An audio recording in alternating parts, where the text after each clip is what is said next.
네, 자, 그럼 윤석열 전 대통령이 다시 수감된 서울구치소 상황은 어떤지 연결해 보겠습니다.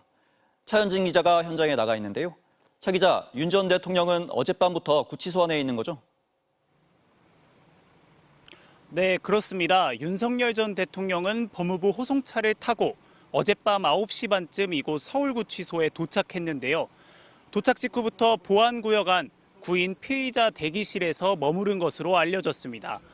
새벽에 구속영장이 발부되면서 정식 입소 절차는 오늘 중에 이뤄질 것으로 보이는데요. 가운만 걸친 채 정밀 신체 검사를 받은 뒤 수의로 갈아입고 머그샷 촬영과 지문을 채취하는 과정을 거쳐야 합니다.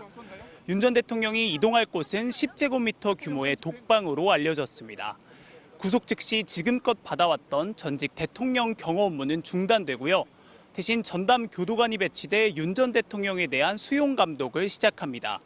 일단 윤 전 대통령은 최장 20일간 구금된 채 수사를 받게 되는데요. 당장 오늘 내란 우두머리 혐의 재판도 열리는 만큼 당분간 구치소와 법원, 그리고 내란 특검 사무실이 있는 서울고검을 왔다 갔다 할 것으로 전망됩니다. 네, 사실 올해 1월에 이미 윤 전 대통령이 내란 우두머리 혐의로 서울구치소에 수감됐었습니다. 네, 그러다가 법원이 갑자기 구속을 취소하는 바람에 4개월 동안 아무런 제약도 없이 지내왔는데 그동안의 일도 한번 정리를 해볼까요? 네, 지난 3월 8일이었죠. 윤 전 대통령이 이곳 서울구치소에서 체포 52일 만에 풀려났습니다. 구치소를 나서면서 경호 차량에서 내려 지지자들에게 손을 흔들고 주먹을 쥐어 보이기도 했습니다.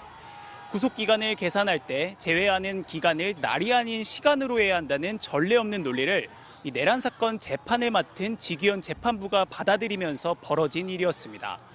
검찰도 항고를 포기했고요. 그러면서 지시를 받은 부하들은 모두 구속된 상태인데 정작 윤 전 대통령 본인은 아무런 제약 없이 활동하는 기묘한 상황이 펼쳐졌습니다. 윤 전 대통령은 부정선거 음모론 영화 상영관, 한강공원, 동네 상가 등 곳곳을 자유롭게 다녔습니다. 반면 경찰의 출석 요구에는 응하지 않았습니다. 하지만 이런 상황도 4개월 만에 막을 내리게 됐습니다.